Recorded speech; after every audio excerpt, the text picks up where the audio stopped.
नमस्कार साथियों, जिस प्रकार से बीजेपी को जो बड़ा झटका लगा है इस चुनाव में, और ख़ास करके यूपी में जो झटका लगा है, बिहार में उतना बड़ा झटका तो नहीं लगा, लेकिन फिर भी बीजेपी को बिहार में भी झटका लगा है।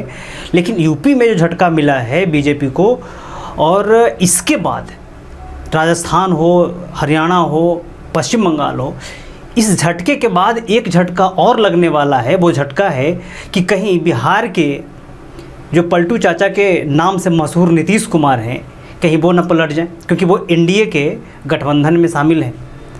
और मैं आपको एक बात याद दिलाता हूं कि कल ही, यानी कि 3 तारीख को ही नीतीश कुमार दिल्ली गए और दिल्ली जाकर के प्रधानमंत्री मोदी से मुलाकात की। उनकी मुलाकात गृह मंत्री अमित शाह से भी होने वाली थी, लेकिन उनसे मुलाकात नहीं हुई और वो मोदी से मुलाकात करके सीधे बिहार चले आए।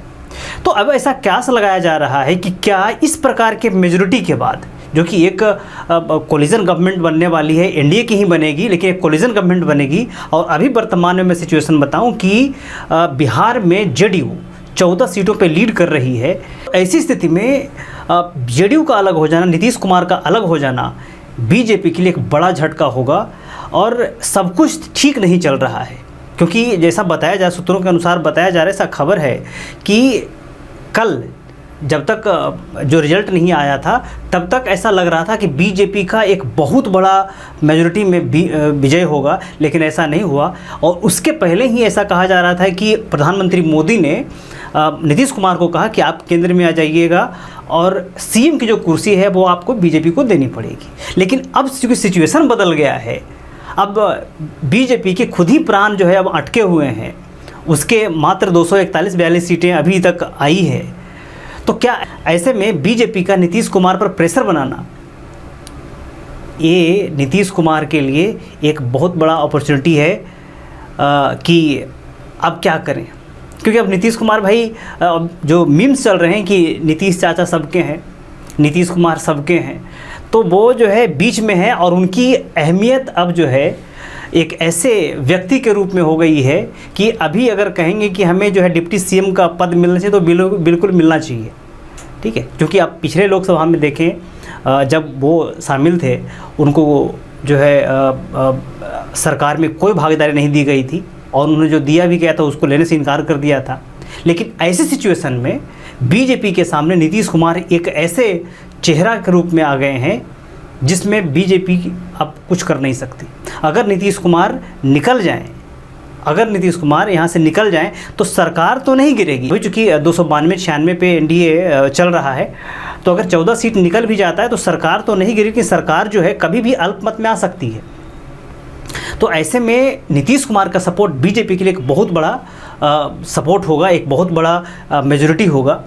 लेकिन अगर नीतीश कुमार पलटी मार जाते हैं, जो कि पूरे जो है ज़ोर शोर से इंडी गठबंधन वाले लगे हुए हैं, लेकिन एक बार एक अभी जो है जेडीयू के प्रवक्ता थे, उन्होंने कहा है कि नहीं, हम पूरी तरीके से एनडीए के साथ में हैं, और चाहे जो भी हो, एनडीए जो भी हमें पद देगा, भार देगा, हम उसको सर्वसम्मति से बिना शर्त के हम उसको मानने वाले हैं भाई। लेकिन नीतीश कुमार के बारे में कुछ भी नहीं कहा जा सकता, वो कभी भी पलट सकते हैं। क्योंकि नीतीश कुमार के बारे में कहा जाता है कि वो किसी के बात को सहते नहीं हैं।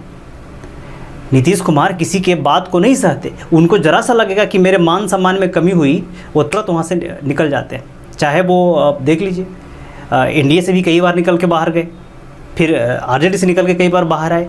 तो नीतीश कुमार अपने स्वाभिमानी एक व्यक्ति हैं, अपने स्वाभिमान के लिए उनको अपने स्वाभिमान के लिए वो लड़ते हैं।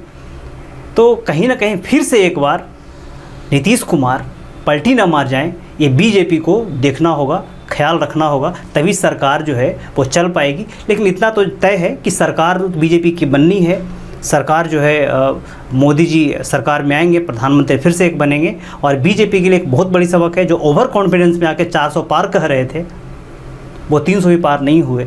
तो बीजेपी को भी समझना चाहिए, अपने कमियों पर समीक्षा करनी चाहिए। आगे देखते हैं क्या होता है। क्या नीतीश कुमार एनडीए में रहते हैं कि फिर से एक बार एनडीए से निकल के वो इंडी गठबंधन में चले जाते हैं, ये देखने का विषय होगा। ये तो कल ही पता लगेगा जब एनडीए का बैठक होगा, क्योंकि अभी खबर आई है कि अमित शाह ने जितने भी एनडीए के घटक दल हैं सबके जो लीडर हैं सबको दिल्ली में कल बुलाया है। उसका मीटिंग में तय होगा कि किनको क्या मिलने वाला है और कैसे आगे सरकार चलेगी। देखते हैं कि कल क्या होता है। धन्यवाद।